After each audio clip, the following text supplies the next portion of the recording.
Hello friends, आज हम discuss करेंगे experimental methods for determining lowering of vapour pressure के बारे में।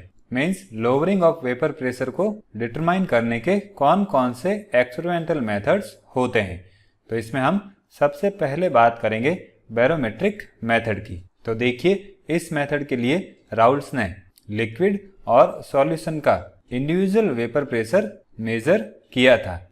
अब इसके लिए राउल्स ने टॉरिसेली बैरोमीटर के वैक्यूम में लिक्विड या सॉल्यूशन को फिल किया था और उसके बेसिस पर फिर उसने मर्क्यूरी लेवल का डिप्रेशन मेजर किया और वेपर प्रेशर डिटरमाइन किया।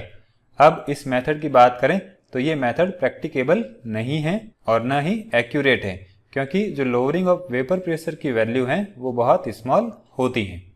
फिर बात करते हैं मैनोमेट्रिक मेथड की।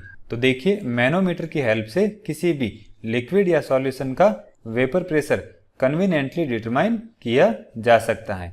अब इसके लिए हम बी बल्ब को लिक्विड या सॉल्यूशन से फिल करते हैं और उसके बाद इस कनेक्टिंग ट्यूब में जो एयर होती है उसको वैक्यूम पंप के थ्रू रिमूव करते हैं।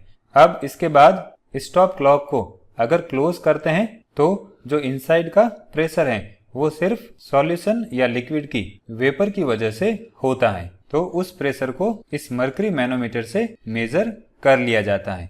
अब इस मेथड को जनरली एक्वस सॉल्यूशंस के लिए यूज करते हैं और इस यू ट्यूब में जो मैनोमेट्रिक लिक्विड फिल किया हुआ होता है वो या तो मर्क्यूरी होता है या एन ब्यूटाइल थैलेट होता है, जिनकी डेंसिटी लो होती है और वॉलेटिलिटी भी लो होती है। फिर बात करते हैं Ostwald and walker dynamic method की।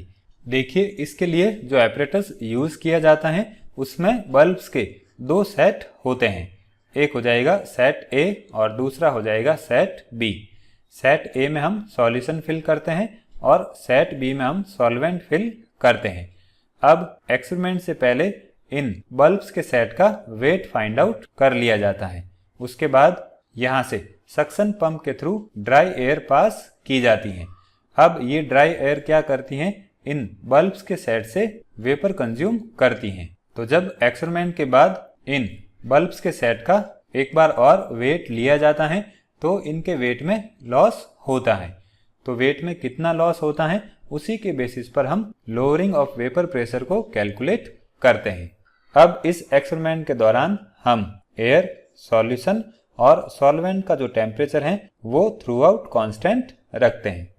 अब कैलकुलेशन कैसे करेंगे, तो देखिए, सेट ए में जितना वेट में लॉस होगा उसको हम W1 से रिप्रेजेंट करेंगे और ये सॉल्यूशन के वेपर प्रेशर के डायरेक्टली प्रोपोर्शनल होगा। मींस सॉल्यूशन का वेपर प्रेशर जितना ज्यादा होगा वहां पर उतनी ही ज्यादा वेपर क्रिएट होगी और जितनी ज्यादा वेपर क्रिएट होगी उतनी ही वेपर ड्राई एयर के थ्रू कंज्यूम कर ली जाएगी। तो जितनी ज्यादा वेपर कंज्यूम होगी वेट में उतना ही लॉस होगा।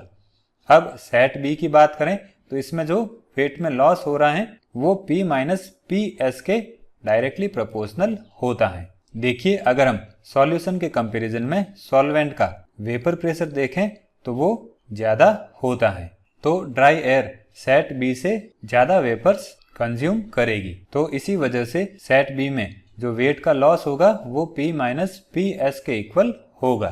तो इस तरह से ये हो जाएगी इक्वेशन नंबर 1, ये हो जाएगी इक्वेशन नंबर 2। अब दोनों इक्वेशन को हम ऐड कर लेते हैं तो यहाँ से PS से PS कैंसिल हो जाएगा। तो इस तरह से हमारे पास इक्वेशन नंबर 3 आ जाएगी। अब इक्वेशन 2 को हम अगर इक्वेशन 3 से डिवाइड करते हैं तो हमारे पास इक्वेशन 4 आ जाती है। मीन्स अगर हमारे पास W1 और W2 की वैल्यूज हैं तो हम लोअरिंग ऑफ वेपर प्रेशर को इक्वेशन 4 की हेल्प से कैलकुलेट कर सकते हैं।